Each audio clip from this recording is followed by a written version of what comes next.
میں 5th class کی اردو کی ٹیچر ہوں۔ آج ہم سبق نمبر 11 پڑھیں گے۔ اردو کا سبق نمبر 11 مردوں کا ٹیلا، صفحہ نمبر 60 پہ ہے یہ۔ صفحہ نمبر 61 پہ اس کی باقاعدہ پڑھائی شروع کرتے ہیں۔ کاشف اور عمران ہم جماعت بھی تھے اور گہرے دوست بھی، یعنی وہ دونوں ایک کلاس میں بھی پڑھتے تھے اور آپس میں گہری دوستی بھی تھی۔ دونوں دوستوں کو تاریخ سے گہری دلچسپی تھی۔ وہ نصابی کتابوں کے علاوہ دیگر کتابیں بھی پڑھتے رہتے تھے، یعنی وہ اپنے کورس کی کتابوں کے علاوہ بھی کتابیں پڑھتے رہتے تھے۔ انہوں نے موئنجو دڑو کے بارے میں پڑھ رکھا تھا۔ ان کے دل میں شوق پیدا ہوا کہ موئنجو دڑو کی سیر کی جائے۔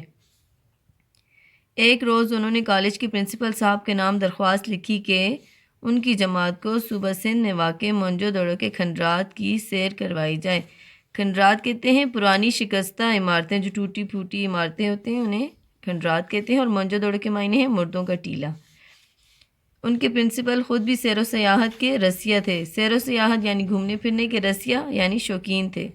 چنانچہ انہوں نے ان کی درخواست قبول کر لی اور ایک روز کاشف اور عمران کی جماعت کالج بس میں موئنجو دڑو کی سیر کے لیے روانہ ہو گئی۔ چند اساتذہ بھی طلبہ کی رہنمائی کے لیے ان کے ہمراہ تھے۔ ہمراہ یعنی ساتھ تھے۔ موئنجو دڑو پہنچ کر انہوں نے ایک مقامی گائیڈ کی خدمات بھی حاصل کر لی۔ گائیڈ کہتے ہیں رہنمائی کرنے والے کو، تاکہ وہ انہیں ان کھنڈرات کے بارے میں زیادہ سے زیادہ معلومات فراہم کرے۔ انہوں نے بتایا کہ سندھی زبان میں موئنجو دڑو مردوں کے ٹیلے کو کہتے ہیں۔ شروع میں یہ محض ایک ٹیلا تھا۔ ٹیلا یعنی چھوٹی سی پہاڑی تھی جس پر کچھ انسانی اعضاء کی ہڈیاں دریافت ہوئی تھیں، یعنی اس پہاڑی کے چھوٹے سے ٹکڑے سے ایک انسانی ہڈیوں شروع میں ملی تھی، جس کے بعد اس ٹیلے کی کھدائی شروع کی گئی۔ جب محکمہ آثار قدیمہ کے لوگوں کو علم ہوا تو انہوں نے اس ٹیلے کی کھدائی کا کام شروع کیا۔ آثار قدیمہ یعنی پرانے نشانات، ایسا محکمہ جو پرانے نشانات کو ڈھونڈتے ہیں، ان لوگوں نے اس ٹیلے کی کھدائی شروع کی۔ ماہرین کا خیال ہے کہ ہزاروں سال پہلے یہاں اس وقت ایک جدید شہر آباد تھا، یعنی یہاں ایک موئنجو دڑو میں یعنی لوگ جو ہیں بہت ترقی یافتہ زندگی گزار رہے تھے۔ شہر کی تباہی کے بارے میں دو رائے ہیں۔ پہلی یہ کہ دریائے سندھ میں بہت سیلاب آیا جس سے یہ شہر مکمل طور پر تباہ ہو گیا۔ کچھ لوگوں کا خیال ہے کہ اس شہر کی تباہی کا سبب کوئی بہت بڑا زلزلہ تھا، یعنی لوگوں نے کہا کہ ہو سکتا ہے کہ یہاں کوئی بہت بڑا زلزلہ آیا ہو یا سیلاب آیا ہو جس سے یہ شہر تباہ ہو گیا ہو۔ گائیڈ نے بتایا کہ یہ کھنڈرات دیکھ کر اندازہ لگایا جا سکتا ہے کہ اس وقت کے لوگ کیسے رہتے تھے۔ مکانوں اور گلیوں کے کھنڈرات سے پتہ چلتا ہے کہ انہوں نے بڑے سلیقے سے شہر آباد کیا ہوا تھا۔ گلیاں سیدھی تھیں اور مکانات پختہ اینٹوں سے بنائے گئے تھے۔ پختہ یعنی پکی اینٹوں سے۔ استعمال شدہ پانی کے نکاس کے لیے باقاعدہ نالیاں بنی ہوئی تھیں جنہیں اوپر سے ڈھانپ دیا گیا تھا۔ سب سے اونچی جگہ پر ایک ہال نما کھنڈر تھا جس کے 20 ستون نظر آ رہے تھے۔ ستون مینار۔ اس ہال کو اسمبلی ہال کا نام دیا گیا تھا۔ شاید اس وقت لوگ یہاں اکٹھے ہو کر اپنے مسائل حل کیا کرتے تھے۔ گائیڈ نے انہیں سرکاری گودام بھی دکھایا جہاں اس وقت خوراک جمع کر کے رکھتے تھے۔ انہوں نے غسل خانے بھی دیکھے جنہیں بڑے سلیقے سے بنایا گیا تھا۔ پھر گائیڈ انہیں تالاب کی طرف لے گیا جو خشک ہو چکا تھا۔ شاید اس زمانے میں لوگوں کو تیراکی کا بھی شوق تھا۔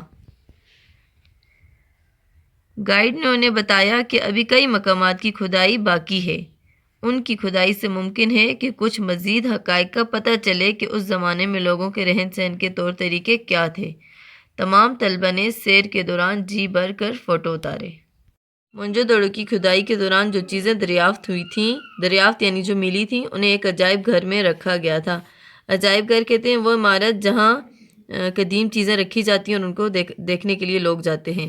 تمام طلبہ نے وہ اشیاء بھی دیکھیں۔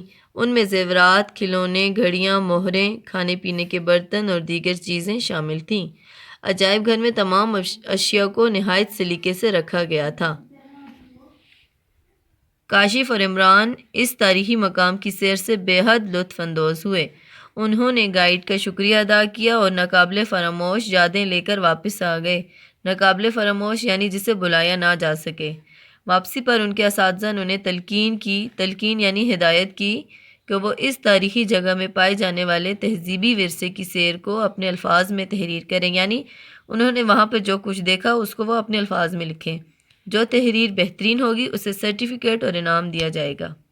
سٹ پہ موئنجو دڑو کے معروضی سوالات ہیں۔